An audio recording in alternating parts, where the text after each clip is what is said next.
My Lords, in rising, I perhaps don't really need to declare my interest. My accent makes it obvious in my Australian origins. And your Lordship's House has heard before about the fact that my academic origins are in an agricultural science degree in Australia. And when the noble lady Baroness Liddell was speaking with some surprise about the nature of Australian farming, that huge, extensive properties, half the size of an English county, well, I have worked on those properties. I can tell at some length, I won't do today, but about mustering the bull paddock when we trucked the horses down to the end of the bull paddock before dawn. We mustered the 500 bulls in that paddock and we got them into the yard at 3 o'clock in the afternoon. And I'd invite noble lords, your Lordship's House, to think about the difference. We've heard talk from Lord Liddell about Cumbrian hill farmers, about the difference of production methods from what I've just been speaking out about in Australia, where livestock are not seen by human eyes from 1 month to the next, to the kind of care and attention that livestock get on your average British farm, and think about the difference if you're trading between those two kinds of production models.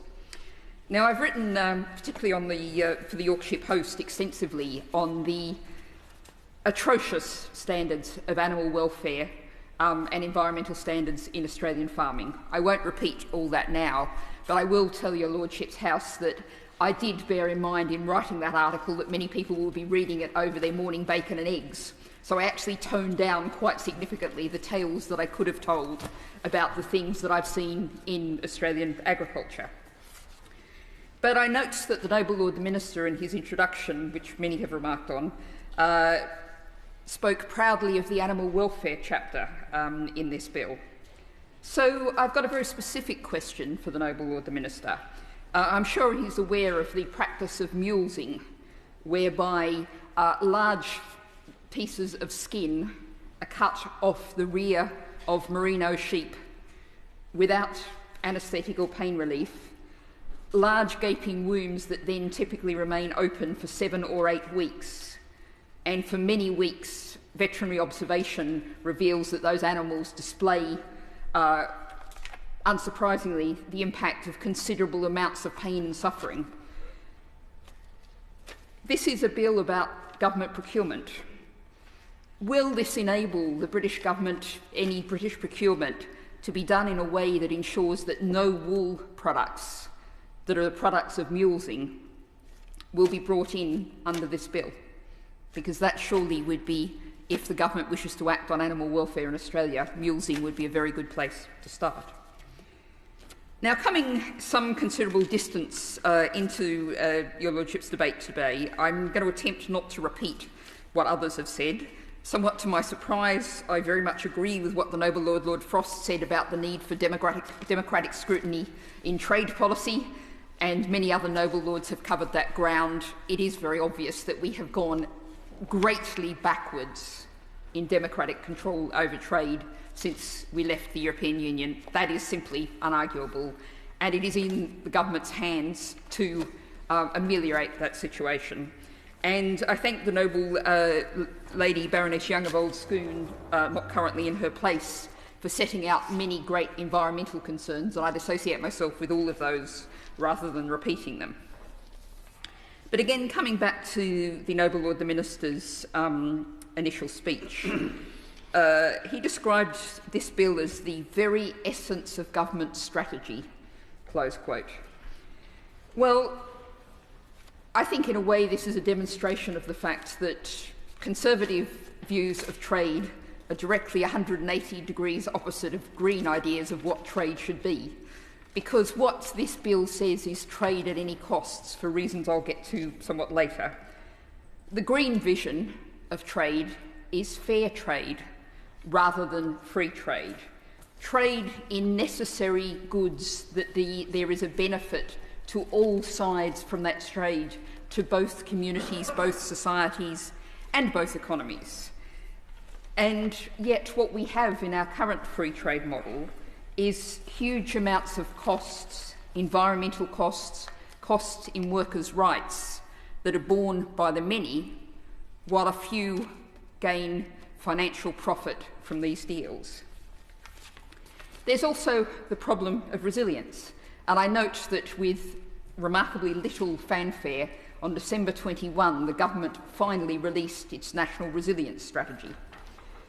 And if we base our government's economic strategy on long-distance trade, well, I'd point your lordships to the fact that just in the last 24 hours, we had yet another vessel run aground in the Suez Canal. This time they managed to refloat it after a couple of hours, not the 6-day blockage that we saw with the Evergrande. But nonetheless, it's a reminder in this age of shocks, environmental, geopolitical, and broadly political, of the lack of resilience of an economy built on trade. Now, also, we've talked a great deal, and lots of the debate has been discussed about food. But if we're going to think about having a policy for food security for the UK, I would put it to your lordship's house that Australia and New Zealand are not part of a secure food supply that will feed the people of Britain under whatever circumstances might arise in the future. Now, just to raise some more specific points about the bill. Now, as the Noble Lord the Minister outlined, this is in a rather strange situation where we expect to see this bill in place as an act for a few months and then to be replaced by the procurement bill. And like quite a number of people in your lordship's house today, I spent many, many hours grinding in committee and report through the procurement bill. And we heard there from the government, as we heard from all sides of your lordship's house, the desire to support small and medium enterprises in government procurement. And it's really great to see that change. It's something that we didn't hear from the government a few years ago. We're now seeing the idea that government procurement should look at social benefit, however much the bill still doesn't deliver what we desire from that. But what's the social benefit, and what's the benefit to small and medium enterprises of trade with Australia? Is it really small and medium size enterprises that are going to benefit? Or is it the big multinational alcohol companies, for example, as one noble lord referred to? Now, I'm sure most noble lords have received the very detailed report from the National Farmers Union on this bill and its concerns. And I think the Noble Lord the Minister in his introduction suggested that farmers were welcoming this bill. And I don't think that really reflects the overall view that we're hearing from many quarters of the farming community. Now, the NFU points out that this bill is not, the trade deal is not balanced.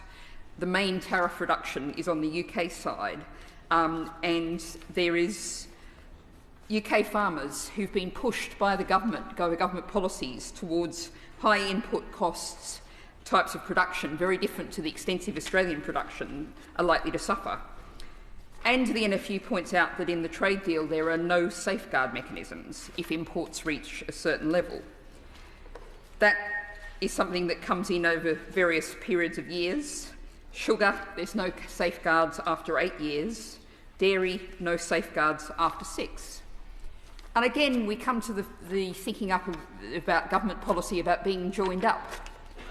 We have a huge problem with massive overconsumption of sugar in the UK, particularly among young people. Do we really want a trade deal that potentially opens up a flood of more sugar into the UK?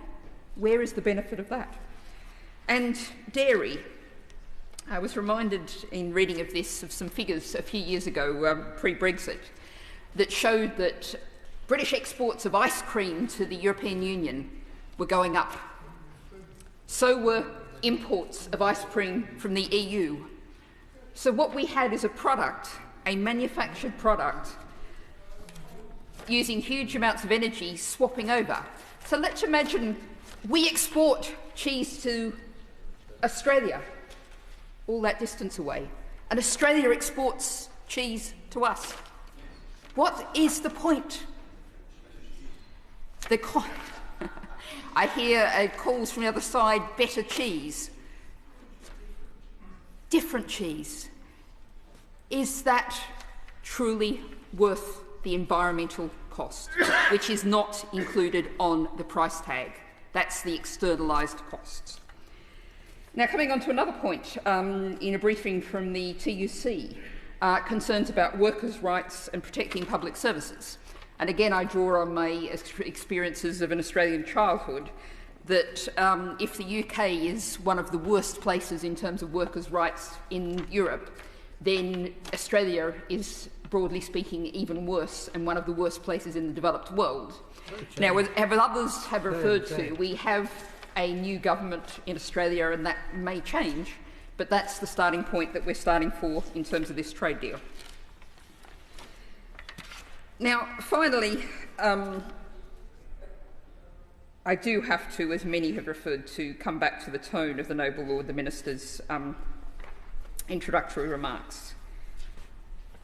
I'm going to offer the government some constructive advice. If it really wants to convince the House, the country, the world of the benefits of what it thinks it's achieving, it really needs to tone down the rhetoric. This trade deal, we hear, means immense opportunities. Really? Australia, as the crow flies, is 15,000 kilometres away. New Zealand is 18,000 kilometres away. Port to port freight time you can expect is 50 days plus. It is the absolute opposite time zone. We've heard some reference to trade in services. Well, as I speak now, it's 5:17 p.m. in the UK. It's 4:17 a.m. in Australia. As the UK is finishing its working day, Australia and New Zealand have slept. That's not an ideal circumstances to do trade in services. And I say that as someone who occasionally needs to make calls to Australia, and calculating the time to do it is thoroughly inconvenient. Of course, we've got Australia, population 25.6 million. New Zealand, population 5 million. Really, my lords, immense opportunities. Let's get real. My lords, it's a real pleasure